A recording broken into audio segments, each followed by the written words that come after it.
What's up? We're live and in color. Yes, we're in color. Cool. Hopefully all the audio is working. My last stream, I was a professional streamer and forgot to turn my game audio on. That was great. Whole stream, no game audio. It's awesome. No one seemed to notice though, so it wasn't too bad. But desktop audio is on. Storyteller, you want to say something? Make sure we got audio.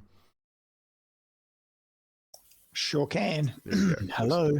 Looks like we have the audios, so we're all good. So welcome everybody to another Sunday Vampire the Masquerade. Obviously last week we didn't have an episode because we had IRL commitments. So we had a bit of a chat instead, which was actually pretty cool. Interesting subjects brought up and discussed. So so we're back into tonight, episode 6 of season 2 of our vampire story. We'll turn over to our storyteller and we'll get into the show. Why, hello, that's me. G'day, vampire family and everyone out there. Let's do a brief recap because that's what we do here. So we began, not last Sunday, but the Sunday before. We began with a coterie at the secret haven where Echo thought it a good time to call her friend Isaac and ensure Peggy was delivered home safely. She made a call to Nathan, the toreador of Leslie's coterie, stating to him that she wished to purchase the Gangster's Paradise bar. She then announced to her team, that she would like to make a meeting with the council and called Marco to get things underway. Marco put the wheels in motion, sending a coded message of where to meet. Aaron had Zane check out some blueprints of Sophia's museum. He also had him look up different types of schematics and try to find plans that any search and rescue teams would use. In turn, this allowed Zane to find the behind-the-scenes plans showing where the safe may be. Zane also tried to hack the police database to find out what the police were up to at the museum the previous evening. But unfortunately, he was unable to get into their systems. A message came to Zane via email from Jax, which was meant to be private, but Zane had other plans. And Aaron also got a text from Mick letting him know that his equipment was ready. Pip made a note that he was still quite hungry, and after searching outside and only finding kindred guards, he returned to the building and asked Zane for a blood bag, which he then compared to a TV dinner. Jackson received a call from Marco. He was asked a few questions about the state of the hounds. He was informed of the meeting that was to come tonight, or on the night. Jackson then proceeded to his own meeting with Sophia at the Granger Museum, where it turned out that she hadn't returned home after the masquerade ball on the yacht. He was able to meet with Briggs Smith, and they discussed some details about Sophia, the sword, and the Camarilla and Anarch factions. Isaac found his way a few blocks from the Hound's safe house. An Echo came to greet him and lead him back, but the guards were under strict instruction not to let anyone into the area. Whilst waiting, Isaac saw a cockroach with something attached to the back of it, to which he greeted as it passed by. Eventually, the cockroach got its message to Echo.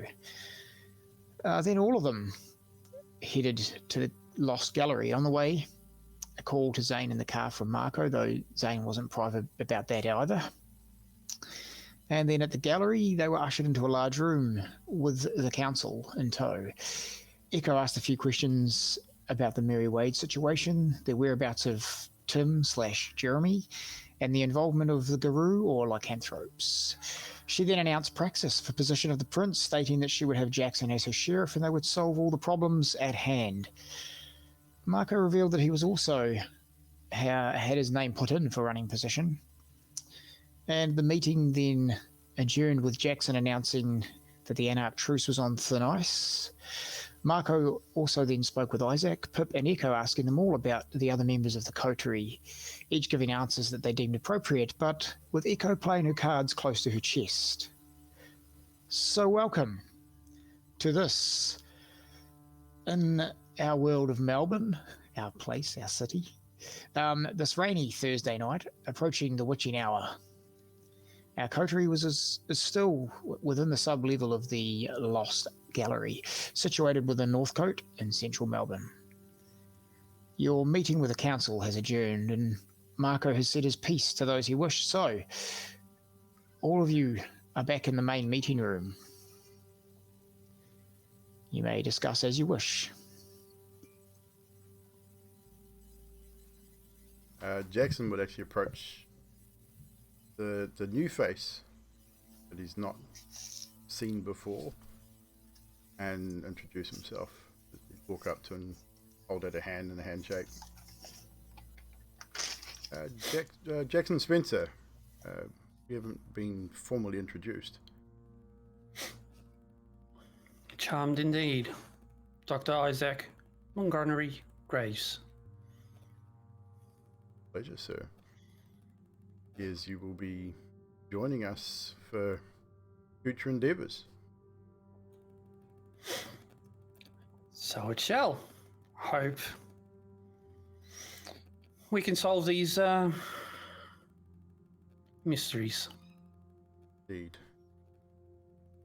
We've got plenty to discuss, I'm sure. Especially Indeed. after what was just announced. A little bit... a lot unexpected, in fact. Yeah, so I think we've all got a lot to discuss as he turns and sort of addresses the rest of the group.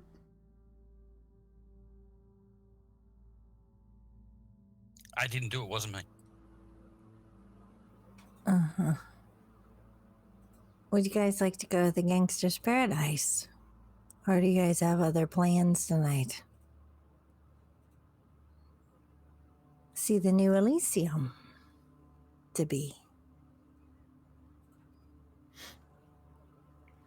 Well, I have nothing else to attend to, so unless there's something else you guys need me for. I mean, well, we could go to the graveyard and... I mean, Pip's got the prince's ashes and... Just for that, Echo, as you talk about the new Elysium, William Chopin, the keeper, comes up behind you and taps you on the shoulder and says, "Excuse me, ma'am. With the current state of things, you can call the building whatever you like, but not the new Elysium until things are properly in order. At this point in time, Sheriff Marco is still sheriff, and currently he is, in the absence of the prince's position being held, he is still in the highest regard. So I do wish and ask you all kindly that you speak respectfully still of the sheriff, and remember that this temporary Elysium here in the Lost Gallery counts as the real thing." Thank you. And I'll just wait till he leaves. Being the keeper, he does not leave. He will move Is he across gonna the stand room, there? but Okay. he will walk away from your position. But Do you guys want to see the new Elysium? I think we better. Will it require getting shot? I don't want to get shot again. No. Only a little. Who's been shooting at you, Pip? Mean guys on bikes. Okay. We have to work on that training, I think. Mm. Stay by me. Won't get shot.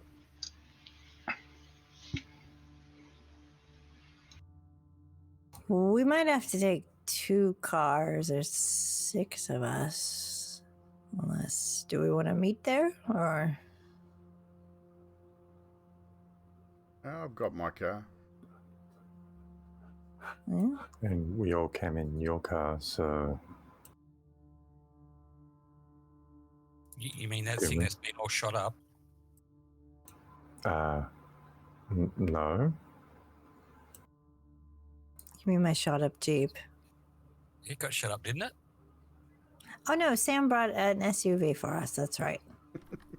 It's been a long 2 nights. You guys sound like you've been having an interesting evening. Evenings. It has been interesting. I got some information that may help somewhat with what's been going on.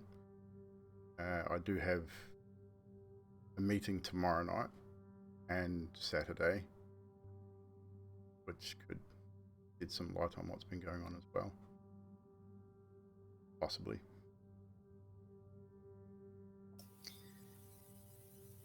Can I get everyone present, that's all of our kindred, to please roll an intelligence, what's awareness? What's awareness? Shit, I didn't even get my dice out ready. What? Terrible. I didn't either. What's awareness, you say? I want more, probably 3 successes while you guys are having a chat. So anyone with 3 successes? 200. 4. 4 for Echo. I got 3. Nice, Aaron. Aaron, Echo. No one else? 4. I got 5, but I got the critical success on one of the blood dice, and then one of the blood dice is the skull.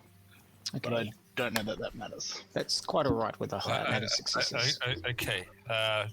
2 successes on the black, success on red, and 2 critical successes on red. Sounds like most of you succeeded. You would see the Toreador Primogen goes across the room with William Chopin. It's, I guess, with all these successes, mostly successes, all of you sort of, they don't make it secret at all. It looks like William, the keeper, talks to the Toreador Primogen, Vincent James, and they sort of look at each other, and then they head over to Marco as he's coming out of the office that he was speaking to you guys in earlier. And they talk together, then they look in your direction, and the Primogen and the keeper both head to the group. As you guys are sort of, I got the feeling you were heading towards the door, maybe moving your way. They come over, and Vincent says, "It seems that currently our friend, the third owner of Praxis, has called us and pulled out, leaving only Marco and Echo in the running. He wishes you to have this," and he holds forth a box, Echo. It's a cardboard box about not quite half a meter, maybe just on half a meter, and it's got a red ribbon around it with gold sort of edgings around the ribbon and a little note. I will read the note and say, "Isaac, can you hold this box for me?" While I read the note. The note says, "Good luck, all done." Oh. Does the box look sus? I can't think of a better word. Does it look sus? So with that, I'm backing away from that box. Yeah. I'm like, Isaac, does it? So those of you inspecting the box, Isaac, with your hands on it, you can tell me what you'd like to use, but I would say if you're just looking at it, Echo, for you, if you've handed it off, just another, maybe a resolve awareness. Okay. Isaac, you'd be the same, maybe intelligence awareness if you're investigating, or intelligence investigation if you're investigating it. We're still in quote-unquote Elysium, correct? Correct, yes. Okay. Sorry, what was the roll? For you, intelligence investigation if you're just having a good inspection of the box. Okay, Echo. perfect. I got Okay, a what did 4 you get? again. A 4, okay. It doesn't look suspicious at all. It looks like a cardboard box with a nice ribbon, a very exquisite, nice ribbon around it. This looks really nice. What do you guys think? Should I open it? Do you want me to open it? I never get presents. I'm probably one of the fastest ones here. Backing away even So you further. I mean, we're in Elysium, so. I can step outside. What's Maybe this? we should step outside. It's 5. 5. Yeah, you have a good look at that box, and it's a cardboard box with a ribbon around it. There doesn't seem to be any skullduggery, and from what your abilities tell you, doesn't seem to be any warding or anything on it at all. Looks innocent. I remember this Were you- movie. There's a head in the box. Were you expecting the package? No. maybe we should step outside and open it. Just in case. So we're gonna move outside. Okay. So you guys take outside, like outside the building. The moment we step outside, I'm using heightened senses for smell and hearing. Good call. Okay. Heightened staying senses is inside. free to you. Yes, it's a free cost.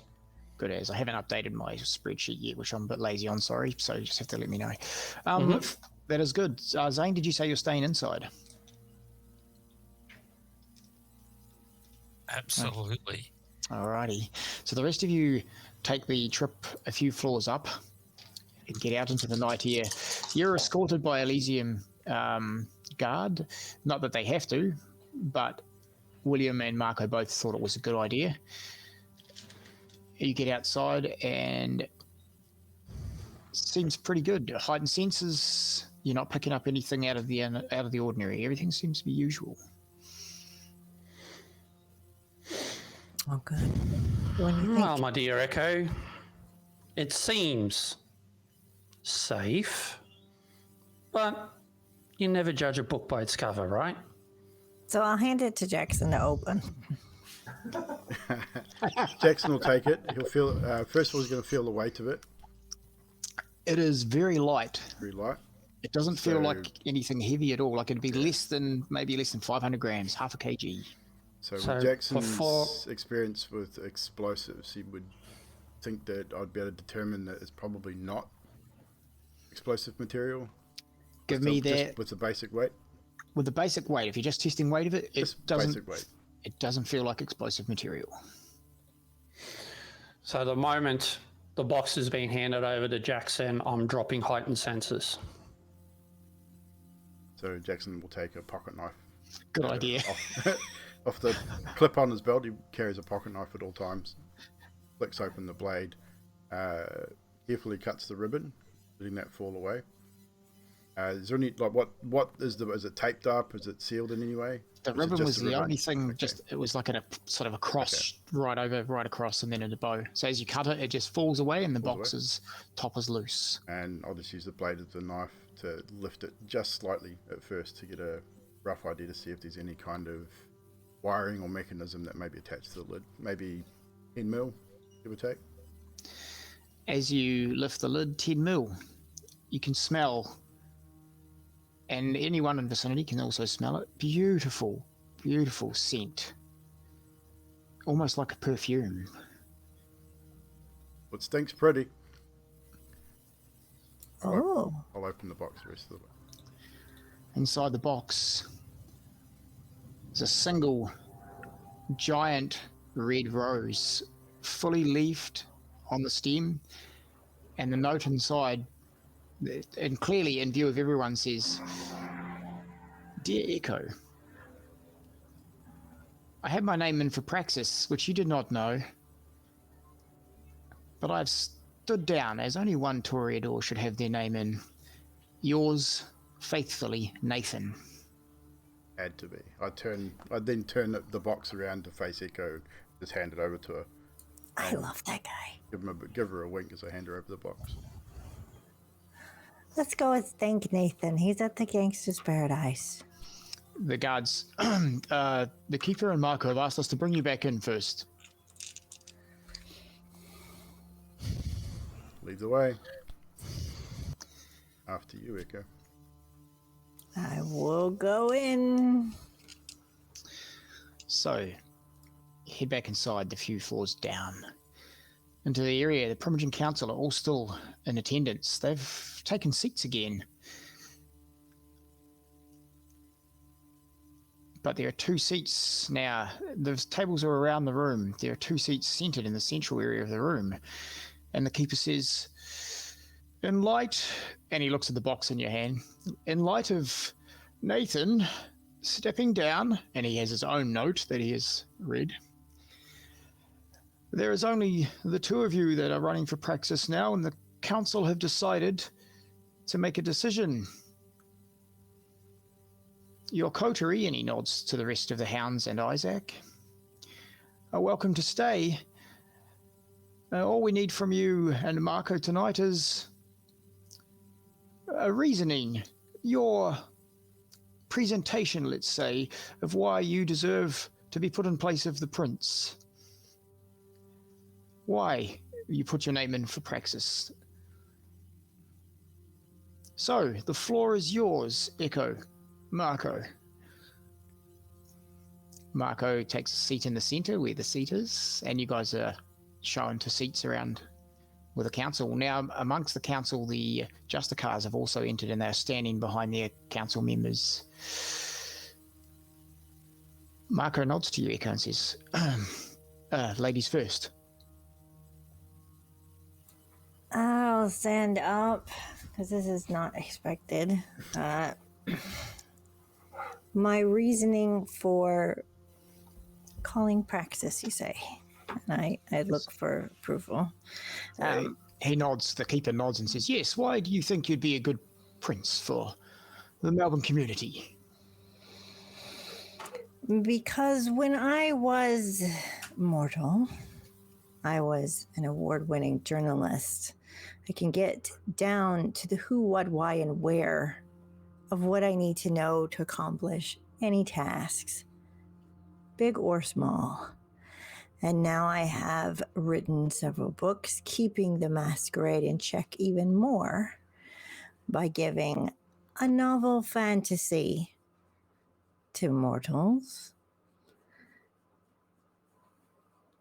that keeps us safer. Leslie tried his best, I'm sure. But as a face of all of you, I am willing to get things done quickly and prevent what happened to him from ever happening again. The SI is obviously coming down on us. The Anarchs are in a bit of chaos, it seems.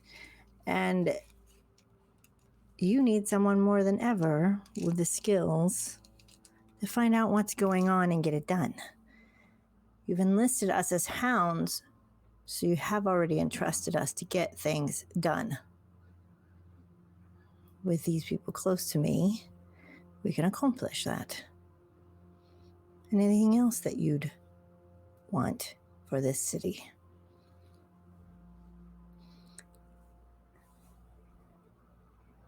Muted storyteller. You're muted. Muted. Damn it. I knew that was going to happen. A couple of the council members sort of lean back and talk to the Justicars behind them. The keeper nods and he says, no, that is all we need, unless there is anything more you wish to give. Very well presented. We like to do these things spur of the moment. It makes you think off the bat, so to speak. Well, thank you. And I'll sit down. Marco stands and he nods to you. Actually goes to shake your hand as you go to sit back down. I will reciprocate. He actually, and as you reciprocate, he tilts it and just gives it a light kiss on the top of the hand, like gentlemanly style. And he says, well spoken. He goes, I don't have anything prepared either. But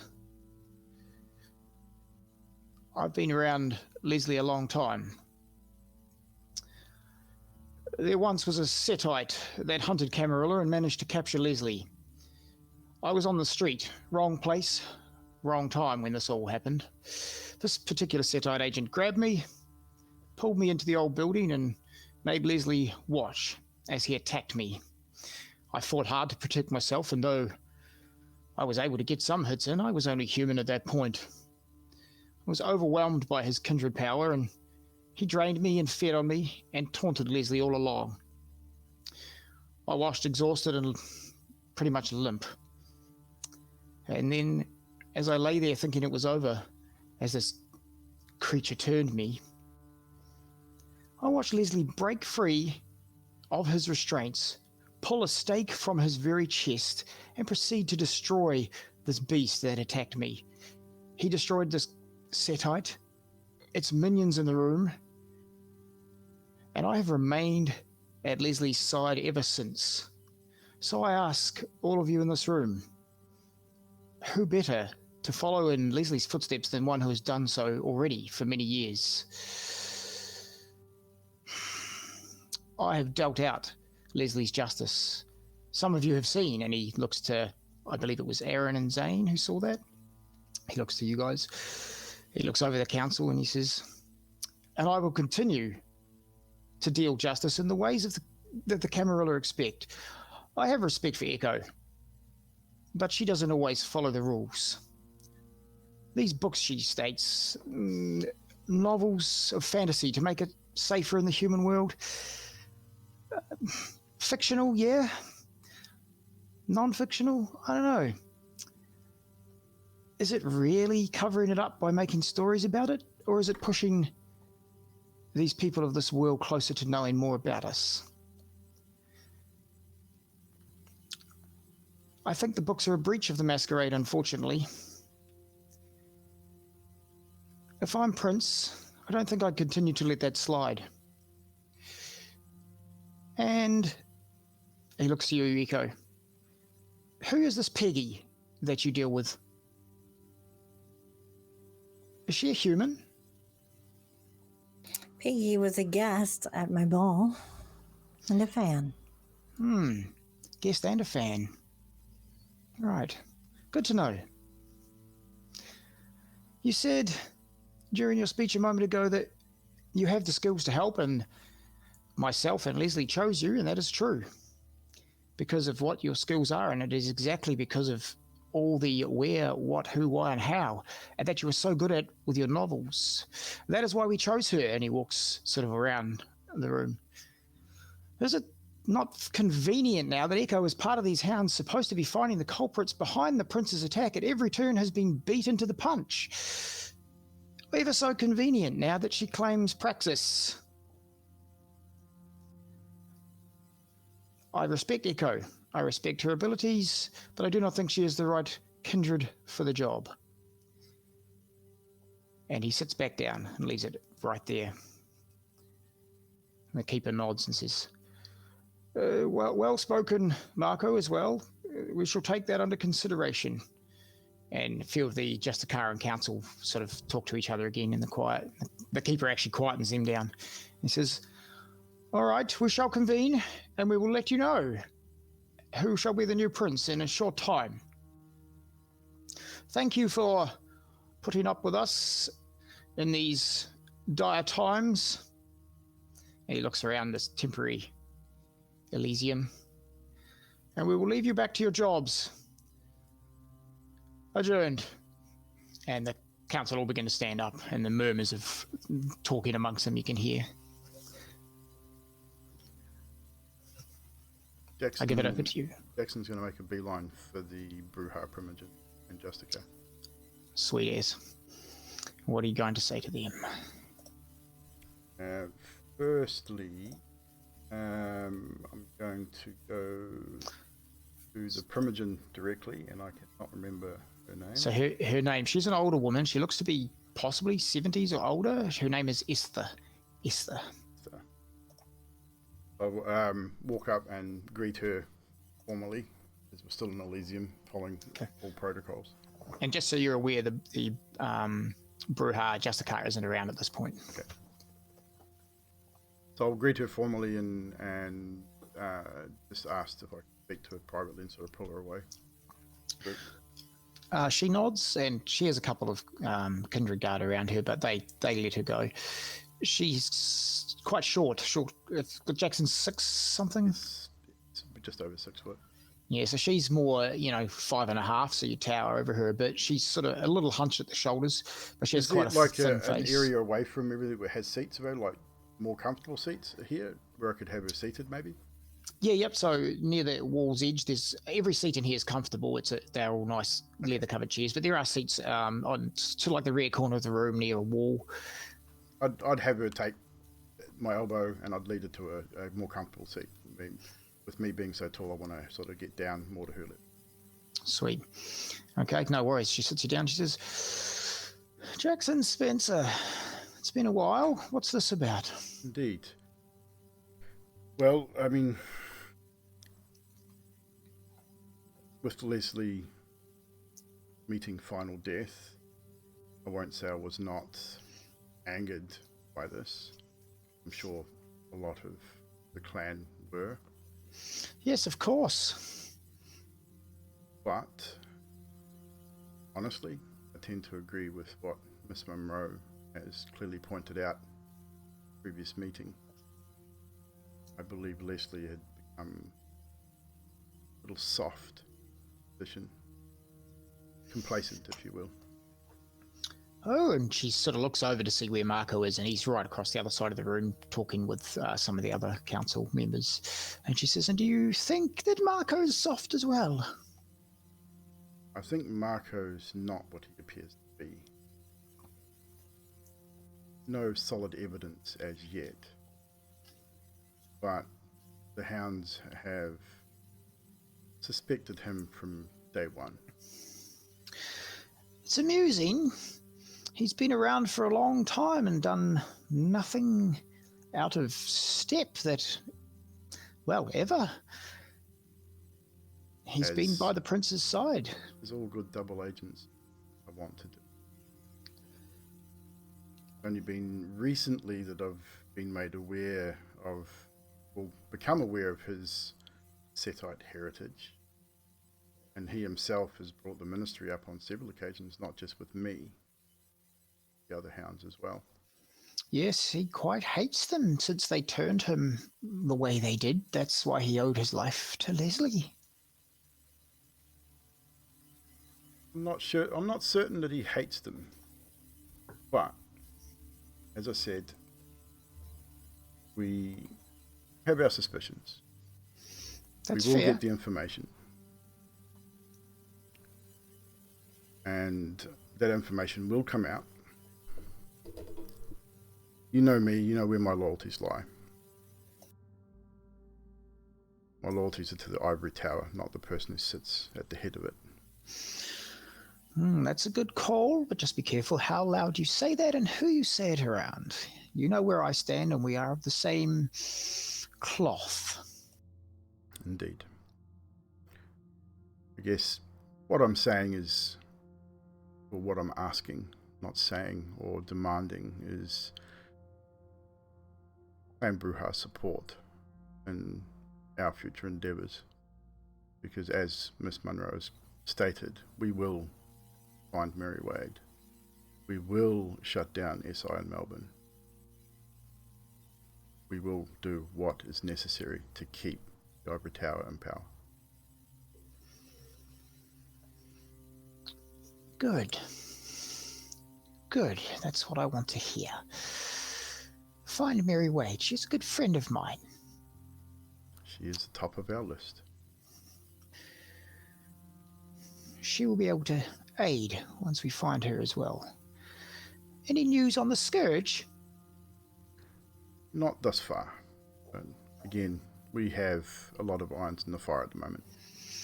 Yes, without Leslie, he'll be hard to get back in his cage.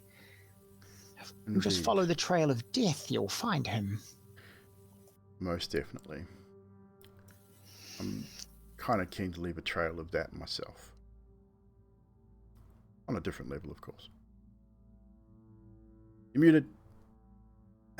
She pulls out a bottle. Thank you. I actually clicked the button. I must have double clicked. She pulls out a bottle from her, within her dress, this old school looking dress, and it's like a hip flask, but it's clear, clear glass, and she pops the lid, and it's 100% you'd know it's rum, and she just takes a sip of rum, and she goes, "Old habits die hard, but I drip a bit of blood in here, and it's pretty nice. Would you like some?" Jax will reciprocate, and he'll take a small sip. Without, I mean, it's god awful. It just tastes bland. It's like the taste of earwax. If you could remember what rum tastes like, it was worse than that, because obviously the taste buds of a kindred are a bit different. But you can see that she's adopting the blush of life, and she did like her rum back in the day. No problem. She takes the bottle back and gives you a nod and says, "If that's all." Thank you for your time. Just appreciate Thank it. you. And And- find Mary. Will do. And as I stand, I'll put my hand on hers, just give it a gentle squeeze, and nod as I walk back to the group. Awesome. All right. The rest of you, what are you doing in this time? I will see Jackson going to the Bruja, and I will look at all of you guys, and I'll be like, do you think we need to also go to the Primogen clans and talk to them? Like, there's Gangrel, Malkavians, Tremere. Why are you shaking your head, Aaron? Don't talk to the kangaroo guy. Why? He seems like a good boy. Okay, believe that then. Maybe you should talk to him. Ain't gonna happen. Why? I've got reasons. Do you want me to do it? You can do it to him if you want. He's within your tower. Okay, Zane. Oh God, Pip, Zane. What do you think? You want to talk to the Malkavians? Like, put in a good word. Pip can. Oh, nah. She likes you, Pip. I'd like both of you to go because you have skills. You know. Yeah, I got skills, but not social skills. I got no social skills. I mean, Pip but does. maybe they don't either. Pip, Pip, Pip, Pip, Pip, Pip. The one thing I would point out, Echo, is he slammed you about always being behind with the whole investigation. But at the same time, he wasn't anywhere nearby when Leslie finally died. Also, the book thing. I mean, my God. So if we twinkled in the sunlight and I wrote a book about us twinkling in the fucking sunlight, wouldn't that be like, oh, that guy's a Twilight, fan? And, oh, that makes sense. He's an idiot. No, yeah, I'm helping the masquerade, motherfuckers. Echo. That what? Echo. Yes, Isaac, yes. Okay. Look at where we are, my dear. Yes. Do you Yes, I think know. this is a conversation that everybody No. wants to hear? It's not. No So one I wants to hear suggest about we twinkling. either conclude our business and move on. This is not the place for. Okay, so no one else wants to talk. We can go. I'm quite happy to go talk to Bobby. Okay, In good. fact, I do need to catch up with Bobby. It's been a while. And It's funny you should say that, Isaac, because he made eye contact with you during this conversation. He was heading your way. so, if you excuse me, and Isaac will turn and walk towards Bobby. No worries. For the rest of you, Bobby's a 5'8", sort of brownish hair. He looks older as well. A lot of the council do look older. So obviously turned kindred in their later years for whatever reason. He looks to be possibly 70s. Shortish hair, slightly greying around the edges. A little, almost like 3-4 day growth around that moustache beard area, but not quite enough to be a proper beard. He sort of nods to you, Isaac, and he says, "Good to see you, Isaac." Hello, Bobby. How are you? Good. It's been a long time. It has. Business has been taking me various places around the traps, as you would know. But seems I've seemed to come into Melbourne at a good time. Yes. He sort of leads you away from the main group as he's sort of talking with you, and he says, "What's your take on all of this? New eyes to the scene and all. What do you think?" Oh, you know me. I don't like kindred politics. This is. Yeah. I've just walked into A hornet's nest. I would have said a shitstorm, but nonetheless. It hasn't hit the shit part yet. I'm still new. Still worth finding my way. What is... And he's going to look around just to see if there's anyone in close proximity. Where do we stand? Well, that's what I wanted to ask you. Currently, I've done a lot of dealings with Marco and Leslie together, and the rest of Leslie's coterie, and I found Marco to be quite upstanding all the way. That's me personally.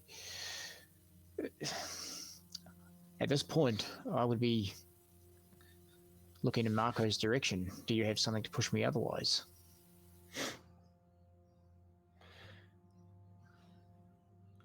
I do not know the sheriff as well as you do, Bobby. But I can vouch for Miss Monroe. I've known her for a very long time. You want someone to get things done? She's the person to do it. She can help Clan Tremere in our endeavors to get back what we lost. She's a rose, is she not? Does it matter? No. Well, I mean, of course it matters. I'd rather see one of us there. But look. There's stepping stones to the means. But again, I don't know Marco. Obviously, your dealings would persuade otherwise. But I'm here to help Miss Monroe. And I did say what I mean, Bobby. I will find the answers to the questions that are unknown at this stage. I feel my skills are vital. And if I'm hearing whispers that Mary is missing. Yes, that's the main reason I came to speak with you. That's she's our Justicar and she's been gone for a couple of weeks now. That's our nuclear weapon. She is, and if they've got her, that's bad for us. Has anyone in Clan Tremere even looked? Yes, we've used most of everything at our means to find her. The only person we think had any idea of what might have happened was Sarah Barnett. Have you met her? Oh, yes, I know. I know Sarah. We go way back. She gave some information to the hounds back when, a few weeks back, when this all began, a week or two. The thing was, Leslie said he had a vision of Mary as well.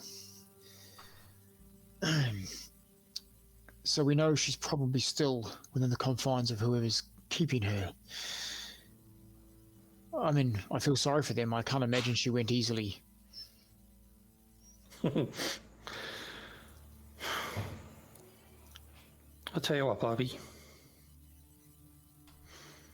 If I'm able to help find where Mary Wade is, would that be enough to persuade a long-term favour that I owe Tremere to our cause? Yes, I feel that could work. If we could at least have a position or get her back. I mean, if we could get her back, that would push that sway a lot, especially if you lot were involved. I don't know how long the council are going to take to decide. There'll be a day or two of convening, making points, but if news of Mary can come back from you and the hounds before then, that would definitely allow me to tick the box that you wish. Very well. As much as I don't like playing these games, as you know, Bobby, I'm pretty good at what I do. Good. It's a game we're stuck in, unfortunately, and the back and forth must do the back and forthing. And you want someone in the clan, in the power? Why do you think I'm helping? Yes, you said the right things. That's what I like to hear. Keep your ear to the ground and let me know anything you find out about Mary. I'll contact you in the usual means, of course. Is the usual knowledges and buildings still available to myself if I ever require them? Yes, no problem. We can make that arrangement. Just let me know when you wish to access them and we'll give you granted access.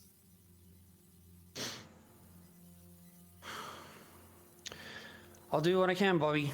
You have my word. And you know I don't give my word very often. But for the good of the clan, I think we can do this. And Isaac will tip his top hat and will wish Bobby a good evening. And he'll just wait to see if he dismisses him, like protocol. Yeah, and that's what exactly Bobby would sort of give you the nod, and then he would sort of wave his hand forward just to give you that, you may go. And he'll make his way over to Echo and the team. How did it go? Not a conversation we need to have here. Should we further talk to people, or should we just leave? Mr. Riviera, I feel like it would behoove us if we went together and went and talked to, and he'll grab a note out of his bag, Mary Bryant? Bryant? I mean, if the man from the book can do it, we should help Miss Monroe. And I'll grab him by the arm. Fine, Escort but you're me talking. if you would. But Say fine, no- you're talking. What? I'll buy you that mask from the ball that you wanted. You know. I'm over it. Okay. I got an idea to keep Zane happy. Here you go. Yeah. We'll talk about it later. We'll go find Mary Bryant.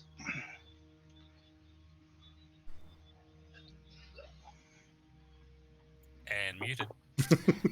That last word I said, if it wasn't readable by lips, was fuck, because I was muted. Easy enough done to find Mary Bryant. Mary is one of the youngest of the council. She looks around 30. She has sandy blonde hair, but she has a very withered, worn face, almost beyond her 30-year look. She scowls, doesn't smile very often at all, and she's quite jittery. Her hands are always sort of twitching, her fingers twitch. She has two young-looking guards beside her, and you would all know that they're kindred. They don't smell of human or gold at all. And there is kindred guards, or at least people with weapons, beside each one of the council for the most part. And as you approach her, they step just away enough to allow you to talk, but you can see she's twitching. She wears just a generic sort of whitish cream sort of top and skirt. She looks over to both of you. Doesn't look like she knows exactly who you are at this point, and she sort of just, you want to talk to me? Yes, good evening, Miss Bryant. My name is Peregrine Elliott, and this is Mr. Monroe, Zane. Not Monroe, that's the other guy, other one. Zane Riviera. It gets a bit muddled. I've heard of Zane. She twitches in the face. Peregrine. Do you have anything shiny? Shiny. Yes, shiny. And I'll just rip off one of my buttons. What is your button made of, Pip? I think it'd be, just like maybe aluminum with like painted gold. It's probably not fancy. She takes the button that you just pulled off. She looks at you. She sort of scowls a bit more. A couple of twitches. Puts it in her teeth. Tasty. Now, what would you like to do? Say, be. Ooh, that's a lot. We're here on behalf of Miss Monroe. Monroe. Oh, the red rose. Red rose. Red rum. Oh, that reminds me. And she pulls a knife from her skirt, grabs the guard next to her and stabs him in the stomach. And he just sort of stands there going, oh. She goes, yes, red rose. Red rum, red rose. Pip, it was. Peregrine. Yeah. Mm-hmm. So, what do you think of red rose? Mm-hmm. Roses are red. They're nice. And I would like some. Yes, you are correct. That doesn't happen often. She looks to the guard she just stabbed and she says, oh, that's mine. And she takes the knife back and puts it in her skirt and he says, yes, Miss Bryan. It's getting on the floor. You should do something. He'll be fine. Yeah, I could. We all heal. You should know. I'm getting there. Yeah. Look a bit battered. He's new. Yeah. You poke the hole in his neck. Oh, do you want to go? And she holds the knife towards you, Zane. Do you want to go? They don't mind. Okay. She hands you the knife. I'll look at the knife and stab the guard. Where do you stab the guard? In the upper forearm. He sort of goes, oh! He just gives you the glare of your light. He's like,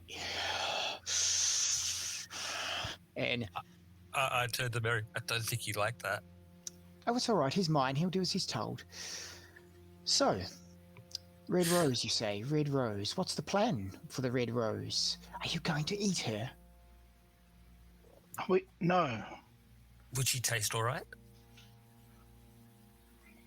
It's possible No. if you like gardening. I don't like gardening. I think she wants to be in charge. Should she be in charge? She should be. Would you put a rose in charge? A rose in charge of the bats? I mean, if it was a pleasant rose, sturdy and many thorns. Lots of thorns. Ah, does this rose have many thorns? I like thorns. Zane, where did you leave the knife? Are you holding it or did you leave it in him? Left it in him. She goes, many thorns. Oh, that's mine. And she takes the knife and puts it back in her.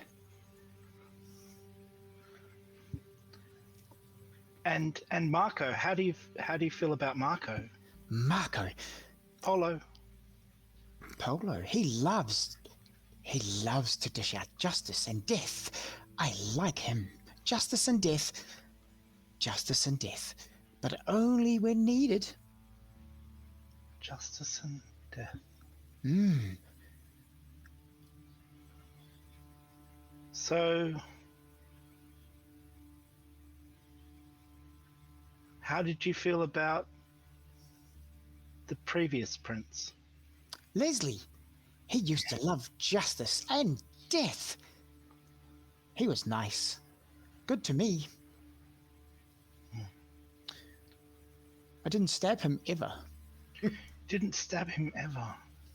We didn't stab him ever. He used to give me shiny things all the time. He was very kind. But justice and death when counted. We're going to find out where he went, or if he went, or how he went, or who he went with. We don't know where he went. I think if we work that out, Then maybe the Red Rose can be in charge. We shall see. We shall see. I would like you, Pip, to give me a charisma or composure, your choice, persuasion.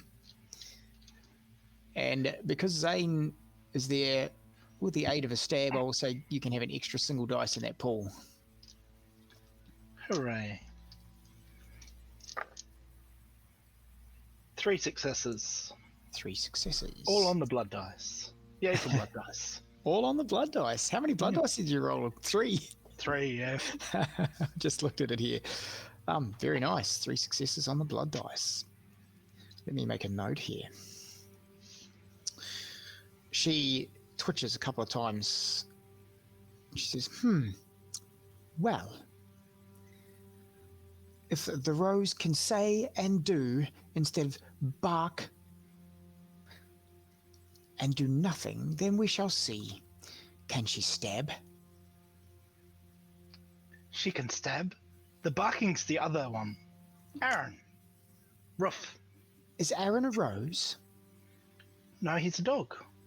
A dingo? A dog with a rose in its mouth. Ooh. I see what you're saying.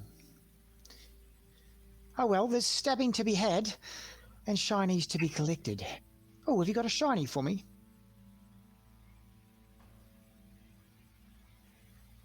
Another button. You give her the second button, she bites it. That seems the same, and she hands it back. Leftovers. Sorry. Well, is there anything more? You don't want to do any more stabbing, Mr. Rivera? We done? Only I offer the stabbings. Thank you for allowing me to stab. Oh, you're welcome. Now he can stab you? We must take turns. Okay. No, I'm just playing with you.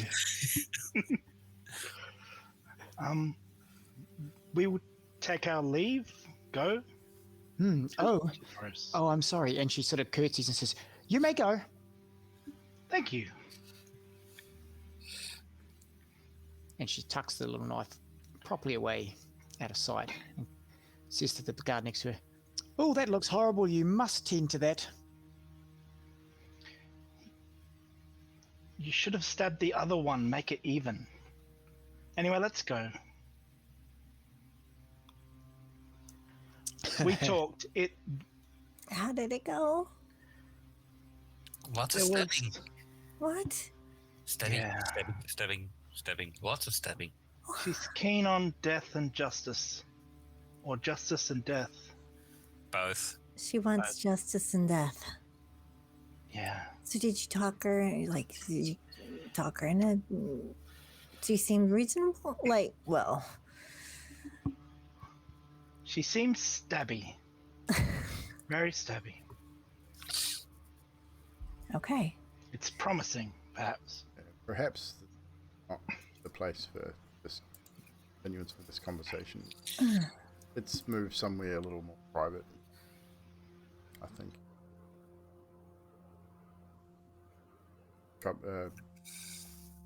New Paradise? Possibly. Let's go get a drink. I'll talk to the Toreador and I'll meet you in the car. How's that? I should probably do that proper etiquette and all. Would be rude not to say hello. Isaac will accompany you to speak with the Primogen, just for the moral support. All right. Jackson, I'd just ask, want me to hang around or That is wait up outside with these guys? Up to you guys. I think I see blood on Zane though, so I don't know if he got hurt or not. You good? I'm good. Maybe I should take these guys outside. Yeah. I think Zane. they need to be fed. You guys want to Come on, let's go. We'll take you outside. Oh, Get some food fresh would be air. nice. Well, Yeah. Oh yeah. Not that we I'm need air. sorry. By the way. Sorry? What? Shh. Never mind. Okay. You look hungry, Zane. Let's go get some food. Blood bag. Blood bag. And we'll head out of the main area and go find. I'd hit up one of the Elysium guards and say, look, do you have any blood bags? Zane needs to eat. They actually, not only do they offer those of you who go out blood bags, they offer you, they tell you to come a few floors up, and they actually have live cattle if you wish to partake, for those of you who need to feed. No, I'm good. I prefer mine a little more lively. Get my meaning. Ooh, upstairs. Enjoy the chase. Where? And there's some in the recluse rooms, the lounge rooms, there's some in the party rooms. It is a gallery, but we have these hidden areas. Unless They I pretty can much, chase it around a bit to me. other than you, Jackson, they pretty much cater for anyone else. Oh, and Aaron, so they wouldn't have any animals on site. Well, not like that. So they have blood bags, and Pip, they definitely have like a lounge room where, because this is temporary Elysium, where some of the kindred have, brought people who are messed up, sleepy, tired. Yeah. So I would say that you guys can have a feed while you're here, while you're waiting. So make the appropriate hunger adjustments. I believe that I cannot remember your exacts, but I believe whatever it is, if it's 1 point each or 2 points, depending on your feed, you may be able to do that. Yep. So we will follow Echo and Isaac. Want to take a short break before we do that? We're just over 9. Oh, yeah, good timing. Yep, I did see that. Okay, we will just take a short break and we'll come back to that. We're right back, guys. We're going to take a short break. Go to the little vampire's room and get something to drink. Don't go anywhere.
And we're back. We will return to Storyteller. So, we had Jackson leading Pip and Zane outside, Echo and Isaac heading over to the Toreador Primogen, and Aaron just sort of mulling around the room, keeping an eye on things, I believe. Am I correct? Sweet. Isaac will just lean in to Echo. I'm not going to say anything. I'm just here for support. Thank you. You need to show that you have people behind you. Okay. I'm going to stand up real straight and fix my suit that I have and strut on into the Toreador. As you step up to Vincent, he is very, now just imagine a similar picture to Nathan. His suit and tie, little white handkerchief in his pocket, no hat, but swished, all the hair sort of swished one side, short on the sides, but swished over the top. Probably around 40s, 50s. Hard to say, but whenever he was turned, his hair was just a nice chocolate brown. Not a sign of grey amongst it. And he looks to see you and he says, good to see the rose. You don't visit so often anymore, Echo. No, it is. You are looking as amazing as ever. Flattery will get you everywhere. Of course.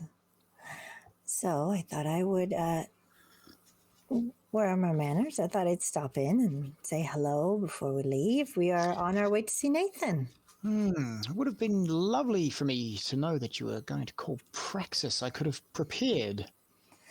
Yeah, I've thought about it, and it was more of a, off-the-cuff feeling as we Toreadors get. When we want something, we just go right on in and grab it, so.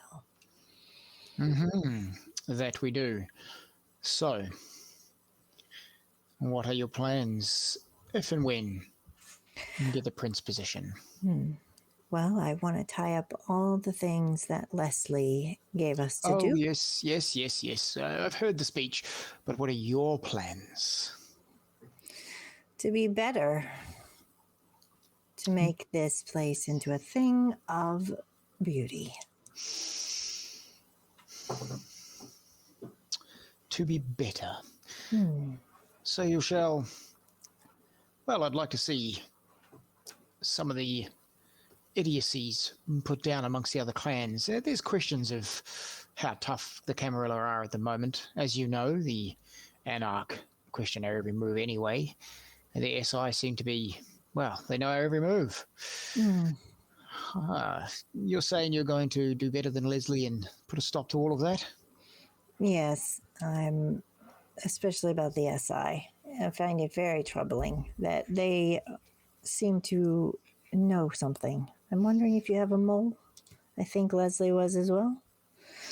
Yes, it was spoken about. We all had separate interviews with Leslie and Marco and the Keeper. I'd like to find out what that is and eradicate it as quickly as possible before what happened to Mary Wade happens to any of you. Yes, well, Mary can handle herself. I'm quite sure she's still alive. Still annoying whoever has got her. What are your thoughts on the rest of this council and of Marco? I see. Doing a bit of digging. He sort of looks around the room. Marco seems to have gone at this point, and the council have dwindled. It's down to sort of 5 or 6 people in the room. Not many of the council, or just the cars left. But he still leads you over to like a preparation area where they might have had a stage for some art gallery stuff. There's, almost like a staged area where a curtain's been drawn across, and he leads you over there. He says, even though we're in a safe place, talking in here isn't probably the best thing. Everyone likes to bash down everyone else's opinion in this crazy game of politics, and he lowers his voice to more of a quiet not a whisper, but just a quiet tone. So just yourself and maybe Isaac, who's close, could hear. I have a lot of time for the council and the Justicars.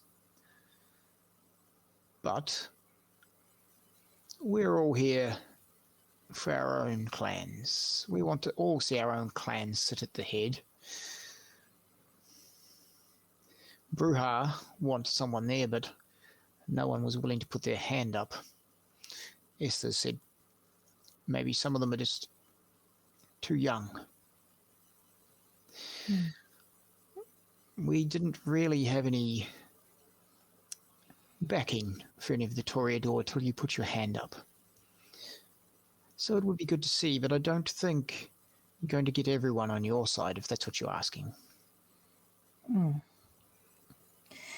True. What do you think of Marco? Personally, he's done everything in his power to make everything right. As many years as I've been here, he's done everything Leslie asked. Pretty much the perfect lapdog. Leslie did save his life, which was the story he told. I was around roughly when he came to be. And what would you like to see for your prince to become? Well,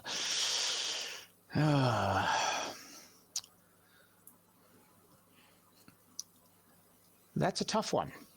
I do like some of what Leslie did. He held most of us together for a long time. He's been around for a long time. I'm actually surprised he let himself get killed. He's never been careless. What would I like to see in the prince? I would like to see commanding, vengeful nature to prove to everyone that the Camarilla, all of us here in the Ivory Tower, won't put up with the garbage of the Anarch, with the interruption of the SI, and any other FBI movement. And I would like to see the masquerade steadily in place and not being broken at every corner like it is currently. That's what I'd personally like to see. And if you were to do that, then you would have my backing. Of course, if Marco is to do that, he would also have my backing. Well, we'll see what we can do with Mary Wade and some of these other ties to Leslie. Maybe that will help. You know, Nathan talks highly of you. I like Nathan. Yes. Yes. I actually thought he was going to be our new prince. So there you go. I was surprised myself tonight when he stood down for young Echo. He's going to help run the Gangster's Paradise. Horrible name for a bar, that. I'm changing it to the Manhattan, I think. The Manhattan. Sounds more classy. Does have a bit more class to it. Excellent. Well, if there's anything else you need, you let me know. All right. And I will shake his hand. I'll reach out to shake his hand. He puts his hand forward as if you would kiss it. I'll kiss his hand. And then he nods and allows you to be away. All right. I will head out. I will nod at Aaron like we're leaving, and we'll head out. I won't say anything till we get out the door. Yeah. So with that, you guys head out the door and join up with the rest of the crew. Are you guys out in the street? Yeah, Jackson and after those guys have had their little snack, I would lead them out to the cars, and I'd be sort of just leaning up against my car, talking to them. Good. So Pip and Zane, you are 1 point less hungry, or 2, depending on if that's how you roll it. It's up to whatever your feed criteria is. So I would say, was there anything you were doing outside in the meantime while these guys were having their sort of 5-minute chat? Actually, I would have a quick word with Zane. Go for it. Just before they head out. So Zane, Before you say anything, I'm sorry. what are you sorry for? I don't know. Shh. You hurt my brain. You really do. But just shush and listen. I got an idea. I mean, you're weird anyway, but you seem more weird than usual for some reason. But I have an idea that will keep you occupied and keep you safe at the same time. I'm safe. Safer. Okay. But it's in your warehouse. It really is. You love your computers, get it, you're the tech guy.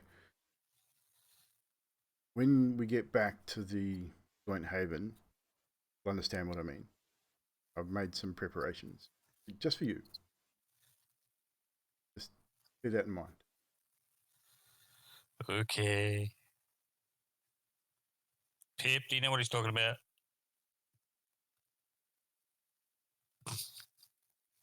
Okay. Just, I wanted to be a surprise. It's a good one. Don't panic. I'm not going to cut your other hand off or anything. You're all good. Phew, that was good then. I was expecting a sore head again. Yeah, no. Look, I have a temper, you know that. Did some stupid shit. You got headbutt, you got punched. I mean, yeah, We could it's all stab good. him. We could. I mean, I'm not this again. I don't want to be stabbed. have you been stabbed? No. He's been stabbing. You been okay? Right, you guys are weird, man. I mean, I like you and all, but you're fucking weird. You really are. How you doing, Pip? You doing okay? I'm good now that I've eaten. It was delicious. Awesome. Good to Sleepy. hear. Definitely have to work on the gun thing. I mean, we can't have you being shot all the time. You really got to learn to shoot back. Like, shoot first. They shoot you. Or That's a very eat them before they shoot you. Something. eat them. I mean, if it works. I mean, if that is sort of context of it. Oh, I forgot to leave a book, and I'll run back inside and take a book to the person I read on. That's pretty much the conversation. Right as Pip's sort of coming back from delivering his book is when everyone will convene together outside the building. So you guys are all together now. All right. Are If we you guys good? want to follow me, I'll lead the way to the gangster's paradise. And yeah, I think we're good. We just need to get out of here before. Yeah, there's some shit we need to talk about. Right, yeah. Let me get out of here. Yeah. Right, so you guys all heading to the paradise. Yeah. Yep, I'd take my car. Cool.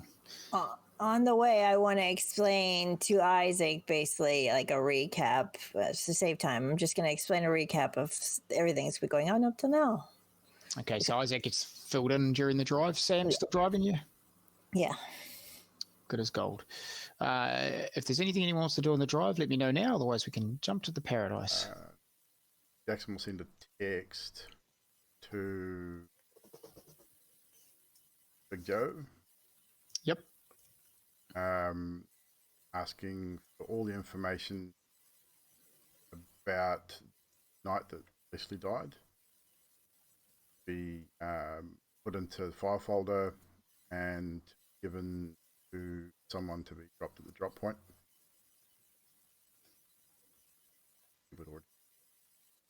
Sweet.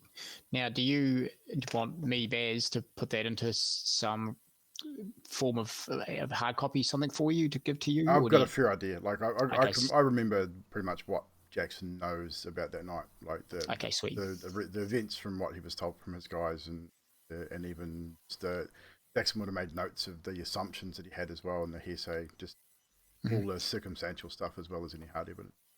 Now that's good. Or just if you need anything hard copy properly from me, just let me know. Yep. Otherwise, you just go with what you know. And Yep, I'm pretty sure that it'll be good.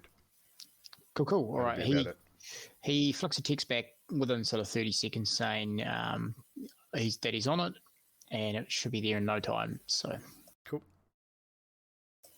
And just for context about what's going down at the Haven for the storyteller, Jackson has organised some of his crew to start working on a tech station for Zane. Basically building, like, so I'm assuming there's rooms and stuff there. If there's not, he'd have the room purpose built.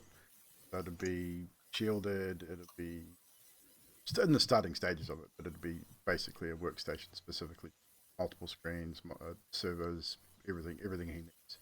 Yeah, there's separate rooms, office sort of size spaces, and that. You guys had a good look at the building when you first went in there, and you've allocated yourself spaces. There's enough spaces for everyone, and some. But basically, setting up a purpose-built room for Zane to stay, a fridge with blood bags, and everything he would need to be comfortable and to do everything he needs. And they would do so, and your money will allow. So that is good. Resources are high enough. Your resources will allow. Should allow that. Very good. Okay, good to know. Anyone else? Nope. So, guys, pull up out the front of the paradise. Called the Gangsters Paradise. When I say the front, there's a cross arm that lifts. Cars drive into like a area at the rear of the building. But the rear of the building is more to the front than the roadside. The roadside part has the Gangsters Paradise and lights. But when you get to the rear of the building, it's far more welcoming. It is very, very gangster looking, that era. Everything, all the lighting, all the features, everything in the inside is that same sort of lounge room sort of look, cigar room look. And Echo, you've been there before, so you know where to take them. Take them to a booth. I'll put on Blush of Life, and I will. I'll better rouse check for that, don't I? And order. Yes, you do.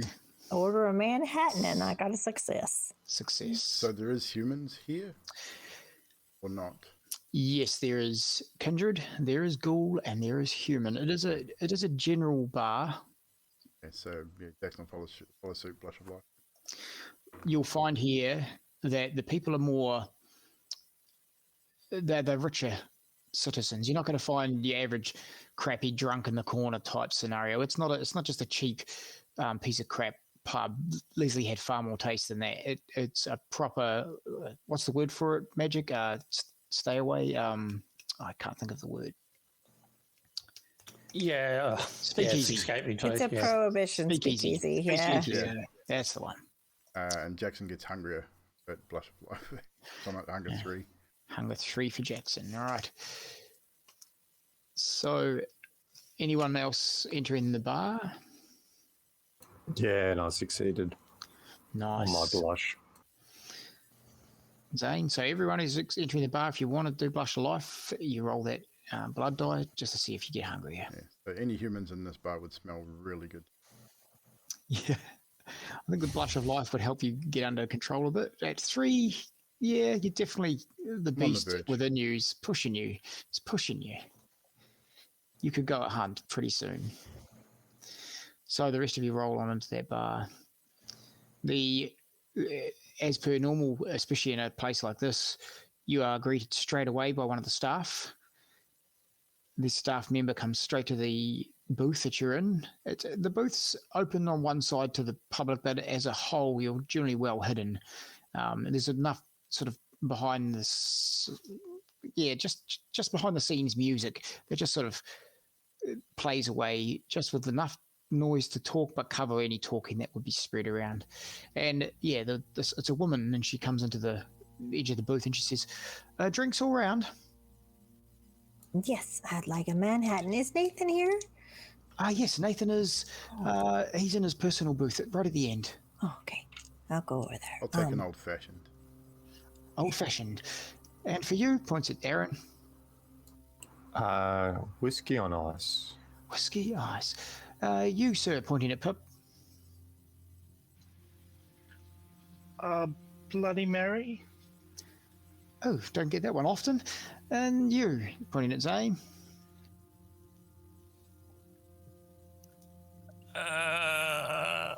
Water. Water. The driver. Designated driver. And you in the top hat.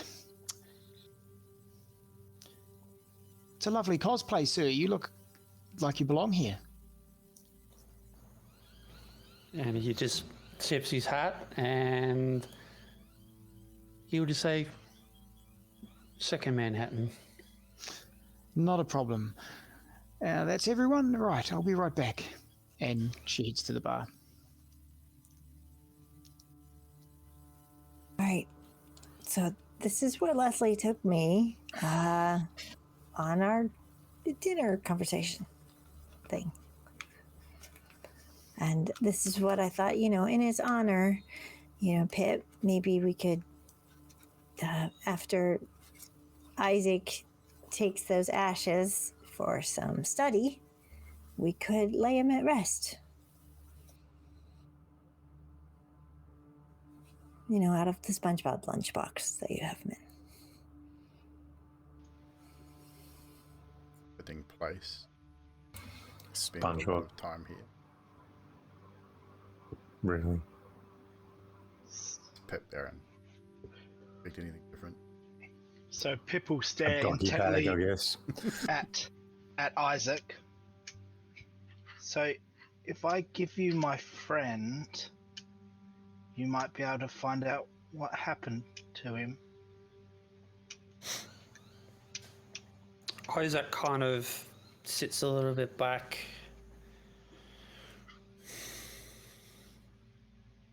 You say he's your friend? What did he mean Keeps to me you? from being alone. And he seemed nice enough, mostly. What I know of Leslie was that he was able to see things that not everybody else could. Yeah. I meant to ask him about that. Ask him about what? Seeing more things. Help with seeing more things. So, this is one of your special skills, Pip? I do see some things. Sometimes they've happened, and sometimes they haven't. That is unfortunately the roll of the dice when it comes to seeing things that you're not supposed to. But it seems to me, Pip, that it's not I that can help. I think it's you, Pip. I think you're the one who will be able to find out what really happened. I mean, my understanding is he's with you now. Mostly. So, wouldn't you like to find out what happened to your friend? And what better way to help out your friend by helping him?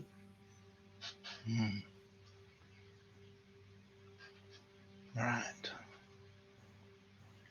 And Pip will Where did- stick his hand in his pocket and grasp the bag. Go on. Sorry.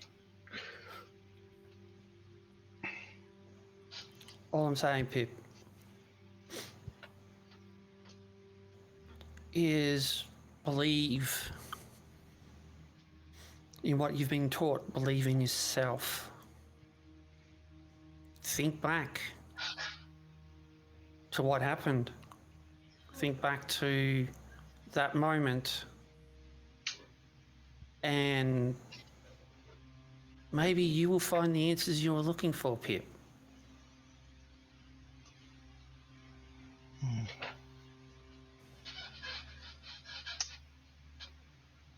And then I give him to you?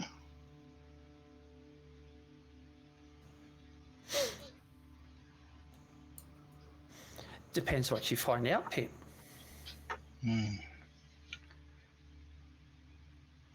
Maybe a drink first. It's like you had a premonition as the waitress comes over. She brings each of the drinks a little slower, making Manhattans this time around. Now that I've made a few cocktails in real life myself, I know how long it takes. And she dishes them around the table. All the drinks, including the water. The Bloody Mary for Pip. 2 Manhattans and the old style bourbon. And the whiskey. I think Thank that's you. She says, anything else? Just give me a holler. I'll be your table waitress all night. All right. We will do. She heads Okay. away. She heads away. So anything we need to talk about before I go say hi to Nathan, or are we good, you think? I mean, I think it went relatively well. Do you really want to be in charge? Or do you just not want Marco to be in charge? Well, I definitely don't want Marco to be in charge. I don't know. Something about Marco. Polo. Yeah. Yeah. Definitely something sus here that we need to find out. Like, everyone seems to say he's fine, but I still have this feeling. Then why didn't he help the prince? Like, It's one thing to be a leader, it's another thing to be a follower. Did you all get a telephone call from Marco? Or a sit-down conversation? I gotta call into the office. Called me yesterday, last night, asking He called- about each of you. He called me. You all heard it. Really, Dane? Poor bastard. Really? That was What? fun. What? I suppose I shouldn't be surprised by this, to be honest. That's like the message you sent me. I read it to them as well. Oops, sorry. Didn't do it. Yes. Wait, what message was that, Zane? You know, this one said, don't tell anybody. Oh, that Oh. message, that email that I sent to see what you would do if I sent you that email. Start sliding back away from... Relax, Zane. I expected you would blab. It was a kind of a test. You failed miserably, as I expected. But it's all right. I got Oh, good. I thought it was something bad. No, you're good. But no, Marco spoke to me. In fact, this might interest you, Echo. It seems that Marco has also offered the position of sheriff.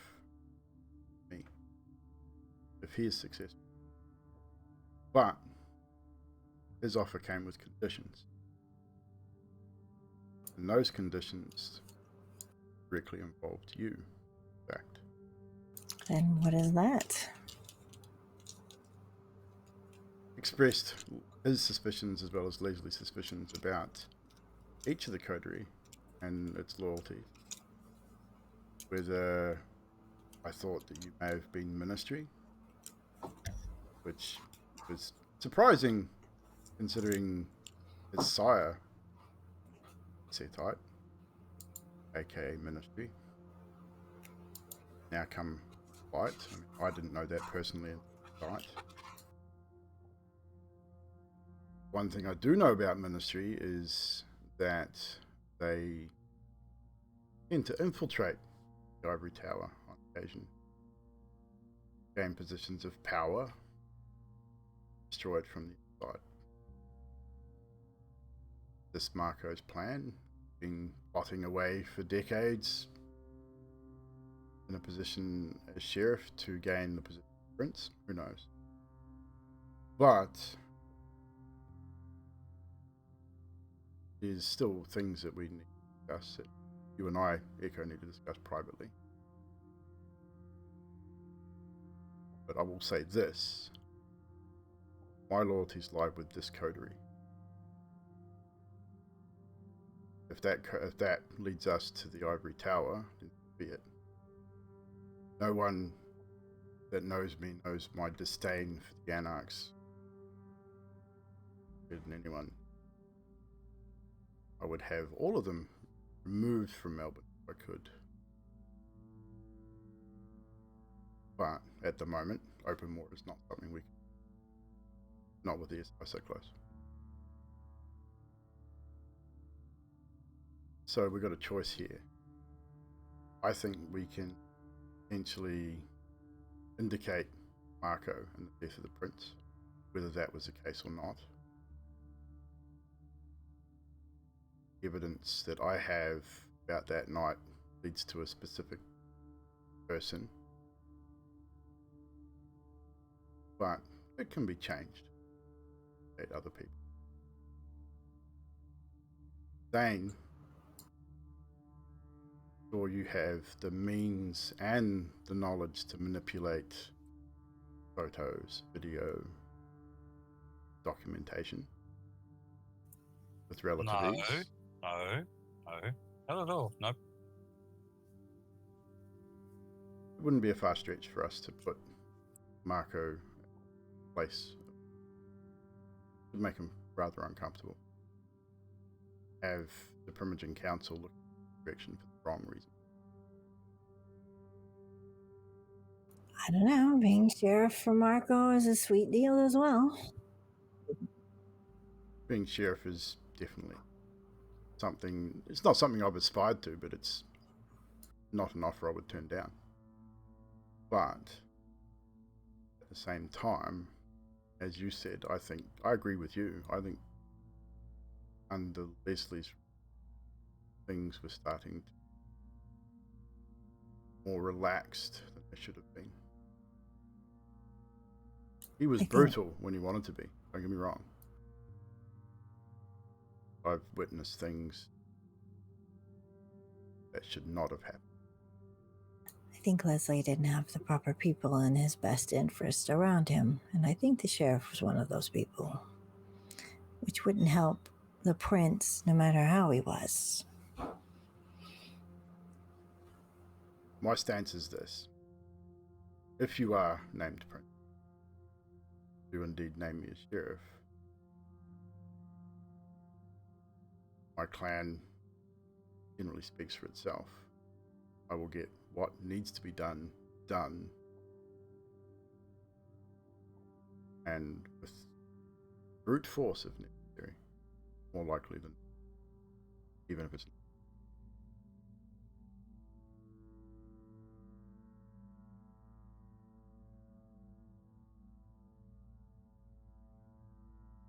What about all of you? You want positions out of the hounds?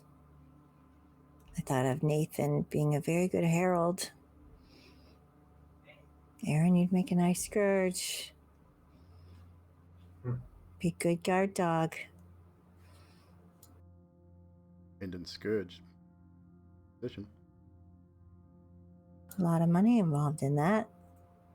Power. And I'd be doing what I do already. Yeah. Not necessarily. Be certain perks that come along with that. Don't currently have.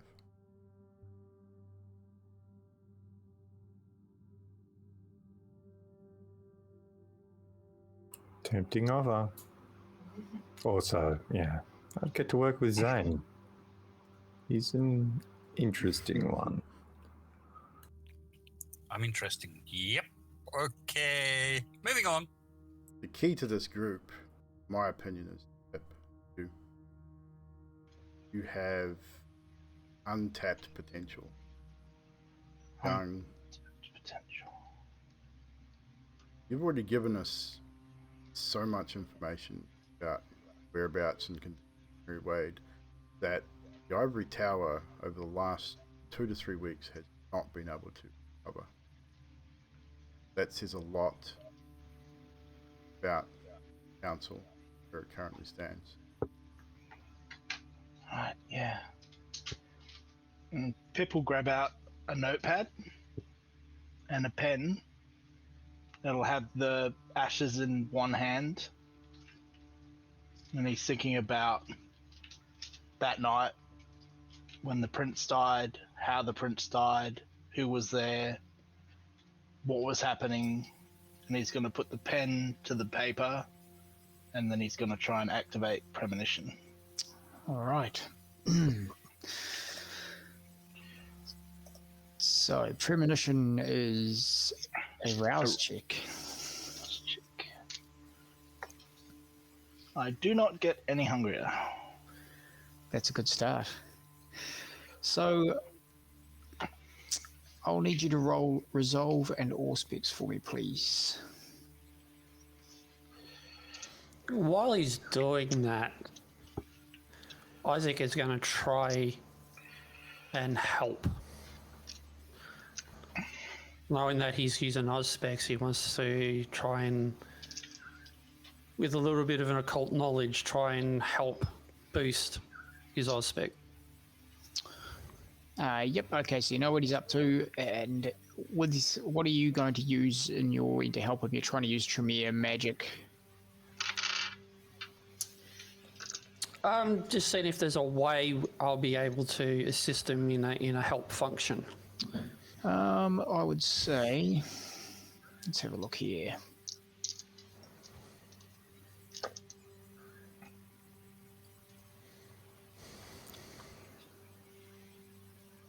I would say because you pushed him forward for that in the first place, with all of you pushing him forward as well, and with you,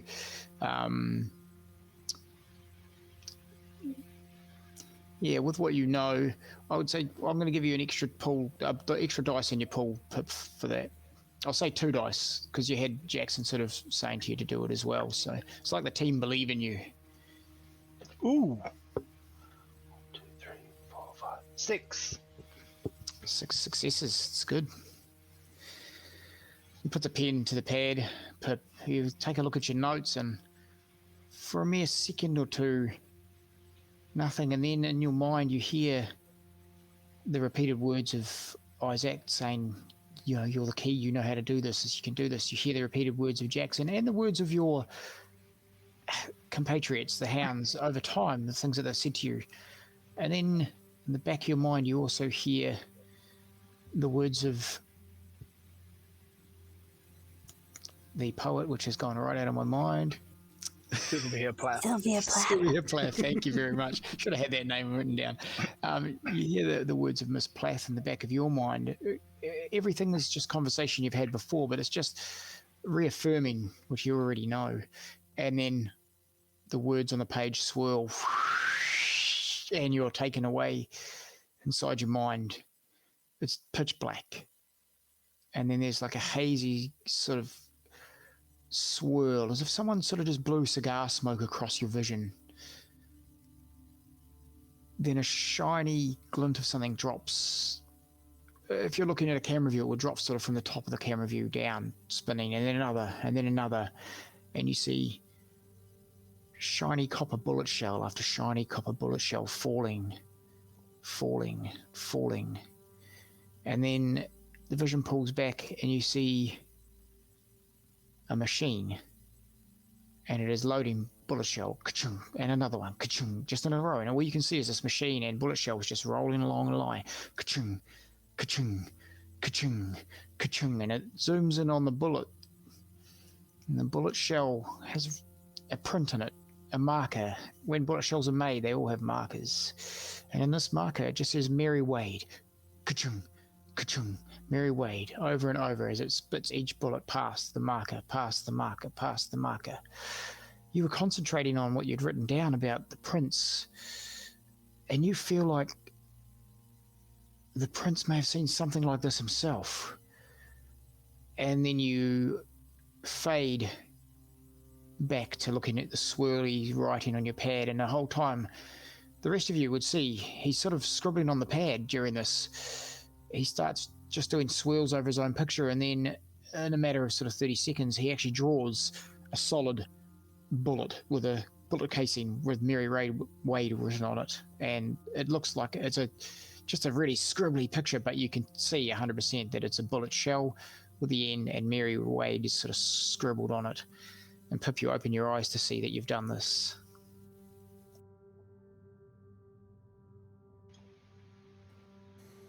Well done, Pip.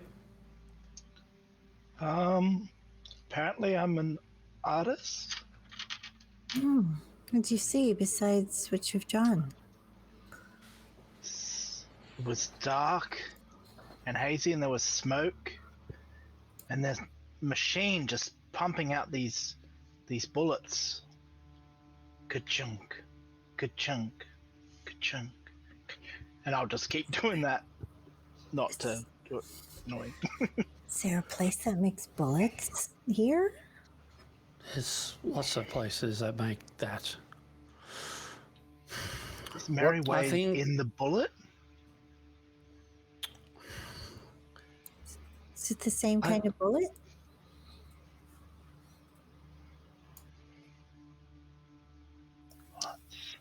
Is there looking at anything the shell- distinctive about the bullet? Yeah. So looking at the shell that he's drawn is again, with probably even Aaron probably picked this up as well, with our knowledge of firearms. Is it a distinctive caliber and size? So Pip made a comment, "Oh, I'm an artist." Unfortunately, Pip is not an artist. It is a rectangle with a Okay, so there's circular no end on it real with Mary Wade. discernible- You can tell it's a bullet, but it's not like it's. Unfortunately, Pip Peregrine is not an artist. Damn it! This is, from what he can feel in his mind, it's come through from. He almost feels like it came through from Leslie himself. I Okay. would say. Other than that, it's a bullet for sure, but you wouldn't be able to tell. Well, I've got a lead. So let me use that. So that these bullets were being made on an assembly line? Is that what you saw, or just a benchtop machine? They're being made, or were they being shot out? It looked to be they were being made, and it looked to be you only had a view of one machine with a row of bullets, but it would have been assembly. So we need to look towards munition factory. Have one in Melbourne. Would Jackson know They- whether we had one in Melbourne? Being the fact that he would probably have ammunition bought regularly. With my being around, I like to use see if I can do like a history check of sorts. Okay. Yep. History check can be done. While he's doing that, I do Google ammunitions factories, blah, blah, blah. Okay, Jackson. Probably easily. Yeah. So Jackson, you use people to create bullets, and nothing's done on a machine that Pip describes. It seems too old. Zane, you're searching for what? Ammunition factory. Ammunition factory. So Okay, the age of the machine is a factor. if Pip described it, which he would, what he saw, you would say it's an older machine. Probably nothing that your bullets are made from now.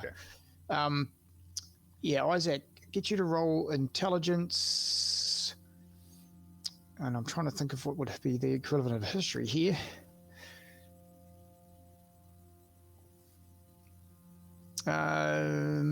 Insight, maybe. Yeah. Well, how do you feel about that, Isaac? What would your preference be? Investigation. Investigation, yeah. Potentially. Insight could be a way to go as well. Your choice. Investigation, I have more. Okay, go for investigation intelligence. Zane, you know your role. It's intelligence technology.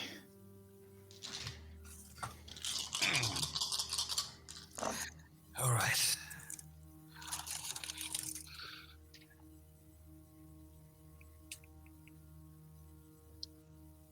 Four. 4. Nice. And Zane? Getting there.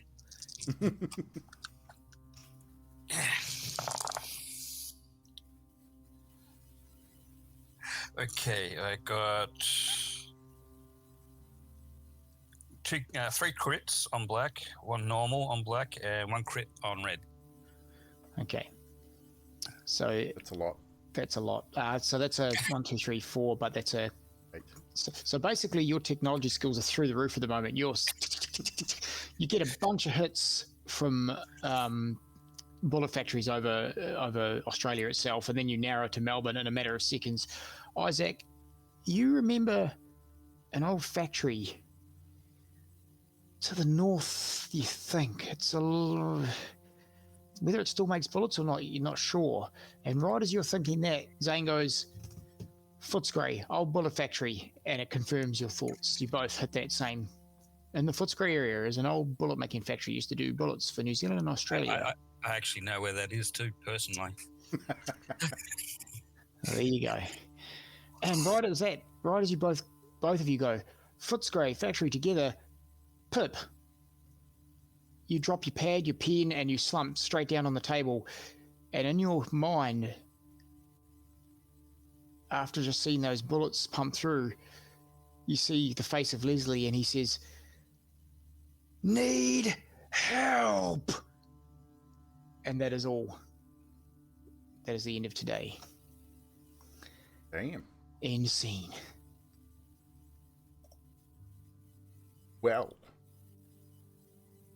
interesting end to the scene.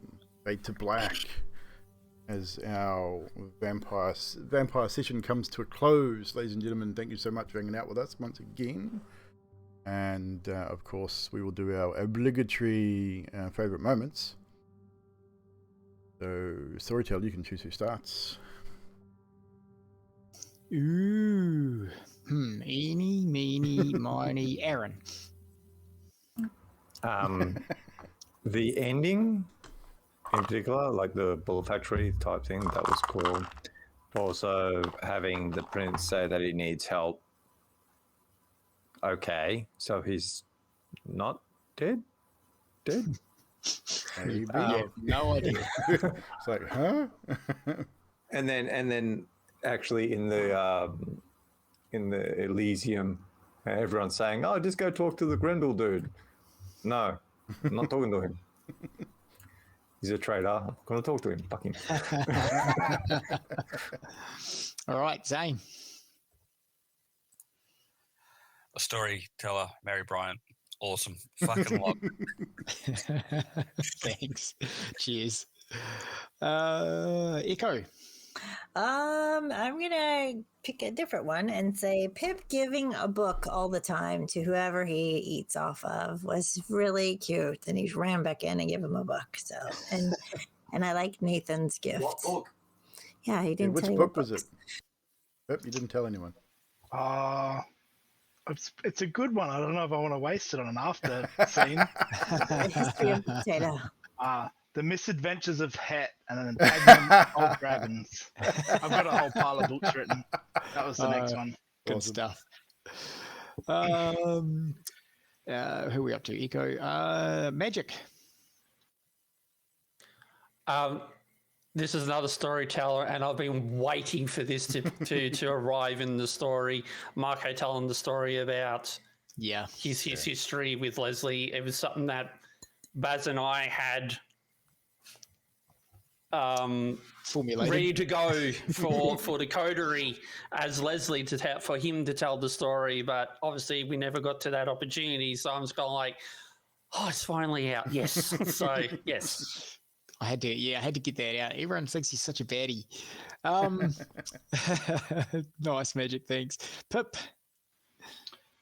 I really liked talking to Mary Bryant, but I think Isaac's conversation with Bobby and that back and forth, and it sort of belies a knowledge of this world, and you sort of get that when Magic's role playing little hints of like he knows what's going on, he knows how this is supposed to work, and it was a really good conversation. I really enjoyed it. Yeah, agreed. That whole politics between the two, which is really this whole game. More or less. Jackson. Well, for me, I think again, storyteller moment.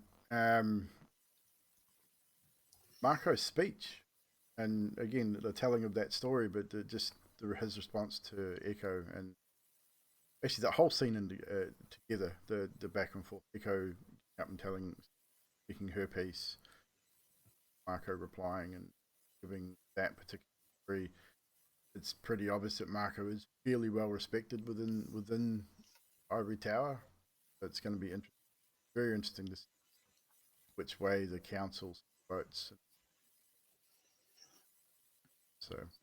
So for everyone here, all cards on the table, the vote will be a dice roll. And the dice roll is dependent on a bunch of things throughout every episode that the council have seen of Marco and of Echo. Obviously, there's some behind-the-scenes Marco stuff, and there's some behind-the-scenes Echo stuff that is out of the council's knowledge. So they're only going off what you guys would have seen here on Twitch. And I've written down how many dice each one gets. So it's all above board. Whatever rolls is. So when it's announced who is who, it's all dice roll. Because I think that would be cool. Got a chat here thing. Era put the eye emote in chat at some point, and the eyes sat right on top of your face. If they were just a tad lower, they would have been almost right on top of your own eyes. It was so cool. It was good. The chat did point that out a few times. So I've got a couple here. Early on, Echo says, go see the gangrel Primogen to Aaron. He seems like a good boy. I'm like, fucking hell, all these dog jokes. Seems like a good boy. And then the bit about, twinkling in the sunlight, getting mad behind the scenes, it's not like I write my books that we twinkle in the sunlight. I thought that was good. And then right after that point, Isaac sort of, come on, Echo, this isn't the place. And I thought, finally someone's realized that, hey, you shouldn't really be talking like this here. And I knew it would be Isaac to bring the group back to normality, because exactly what Pip was saying, he's got that understanding of how this politics works. And he was, not here. And then Aaron sort of, not actually anything you did, Aaron, but everyone's sort of saying, you're a good boy, you're a good dog, you'll make a good scourge guard dog. And I'm like, fucking hell, poor Aaron, he's just getting I'm a dog jokes everywhere. But it's good role play. So excellent work, everyone, appreciated. Makes the story run well. And we shall see. So that's the end of the Thursday evening, where we'll be starting Friday night next Sunday. That's confusing to say every time. Don't forget, team, you get 1 XP. And 1 XP. Add that to your sheets, or mark it down so you remember. No Trashy forgets a lot.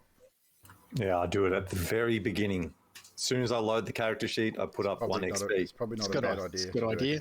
Yeah, every time. That way I don't. And just don't forget, if you change your character sheets, just to flip me a new one. Thanks, Aaron. You did it last time, I think. Yeah, I gave you the addition to my strength as well. Yep, I've got that as well. Yep. It just updates my my spreadsheet. And Isaac, I apologise. I did have your on my spreadsheet. I just didn't click the right button. So I thought, I haven't done it. But no, I did.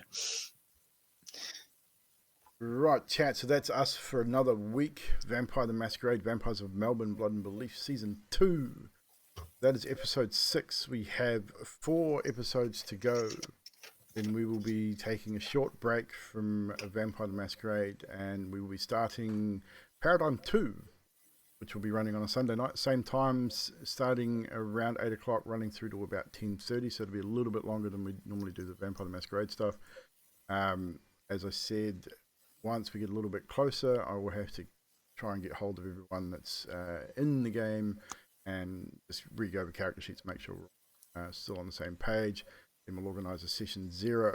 There are 2 characters that will not be starting the campaign from session 1.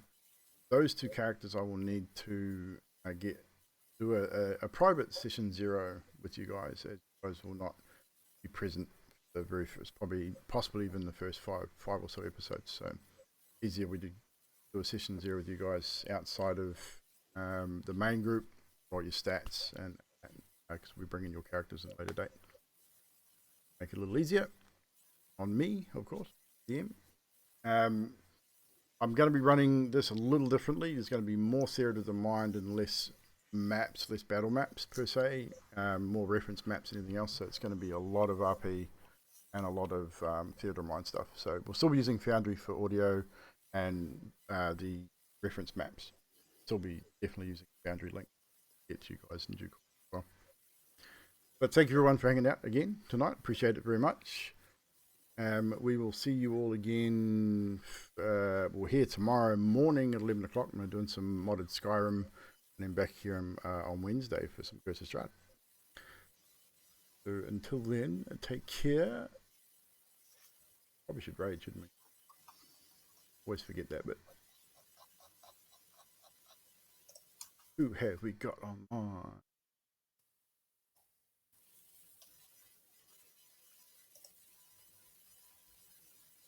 No one playing D&D or no one playing what?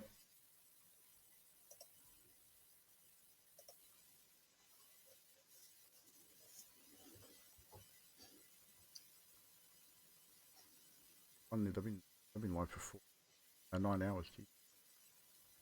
That's awesome. That's some dedication right there. Hell yeah, 9 hours. Christ. I think we'll give them a miss. A D&D stream.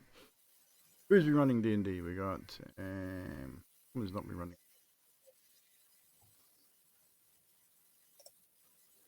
These guys have been running for 5 minutes. 2 viewers. Here with me, Germs. 2 viewers. Give them some love anyway. Gotta make sure they're English first. Oh yeah. Nope, they are not English. God damn it. They are like Russian or something. Damn it. Just means they're in a hurry, man. They're Russian all over the place. It really doesn't look like we've got anyone there. We're running almost 4 hours, 7 hours. Oh, we're going to raid another Kiwi. He's not playing D&D, but he is playing Escape from Tarkov. Oh my god, he's been running 7 hours as well. Beast. We'll raid him anyway. Marcusin said he's a guy who used to be on Mixer as well. A long time ago, does a lot of Escape from Tarkov. Hit him up with a follow, show him some love. See you guys tomorrow morning about 11 a.m. when I get to the page. Catch you guys later.